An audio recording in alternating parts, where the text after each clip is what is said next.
Assalomu alaykum, mani sevimli qirolichalarim. Yaxshimisiz? Kuningiz yaxshi o'tdimi? Kayfiyatlaringiz a'lomi? Bugun o'zingiz yaxshi ko'rdingizmi? O'zingizni erkalab qo'ydingizmi? Azizlarim, bugun siz bilan shunaqangi bir mavzuda gaplashamiz. Erim meni eshitmaydi. Bu nima bu? Devormi bu? Buni nomi nima? Devor bilan gaplashishmi bu? degan mavzu. Sizlarda ham bo'ladimi shunaqasi? Siz butun bir muammolaringizni, kechinmalaringizni hammasini to'kib sochasiz, lekin evaziga jimjitlik yoki sizga umuman kerak bo'lmagan maslahatlar yog'iladi. Bo'ladimi sizda ham shunaqasi? Biz o'ylaymizki, erimiz eshitmaydi. Aksariyat hollarda ular eshitadi. Faqat ular boshqa formatda eshitishadi. Ya'ni siz bilan bu haqida gaplashuvdik o'tgan safar. Erkaklar muammoni yechimini qidirar ekan sirazu. Muammoni yechimiga fokusini e'tiborini qaratar ekan. Bizga esa tushunish kerak. Bizani tushunish kerak. Shunaqa paytda shunaqa vaziyatlar ko'p bo'ladi, chunki biz emotsional ayollar, emotsional xilqatimiz shunaqa. Emotsiyaga beriladiganmiz, his-tuyg'ularga. Shuning uchun ko'p bo'lib turadi bunaqa narsalar bizning hayotimizda, to'g'rimi? Shunaqa paytda nima qilamiz? Sehrli iboralardan foydalanamiz. Birinchisi, sizga bir 3 ta yo'lini aytmoqchiman, porядкасini. Ya'ni birinchisi bu siz ya'ni gaplashishdan avval shunaqa deb ayting. Azizim, jonginam, menga yechim kerak emas, menga yechim muhim emas, menga sizni vnimaniyingiz kerak, e'tiboringiz kerak. Mani bitta eshiting, iltimos, va prosta quchoqlab qo'ying. Tamom. Bu narsa prosta meni quchoqlab qo'yingiz. Bu narsa o'sha erkak kishida eshitadigan o'sha rejimini o'zgartiradi shuni.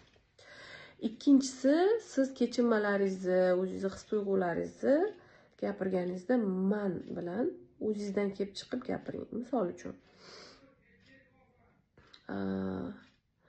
shunaqa vaziyatlarda men o'zimni yolg'iz his qilaman. Yoki shunaqa bo'lganda men xafa bo'laman. Ya'ni bu ayblov emas-da, ko'ryapsizmi? Bu samimiylik, o'zingiz samimiy his-tuyg'ularingizni bildiryapsiz. Va uchinchisi, bu to'g'ri vaqtni tanlay bilaylik.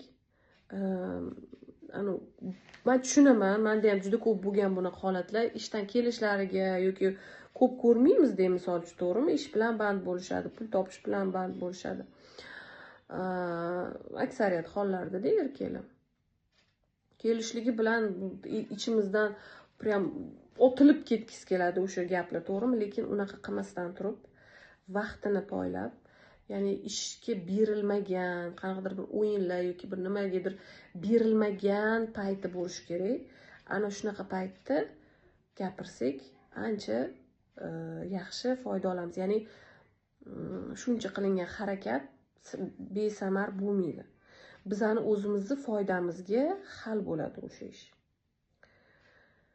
Ba'zida bilasizmi, 10 minutlik bizga bir monolog kirishib, berilib, ba'zida balki yig'labdir.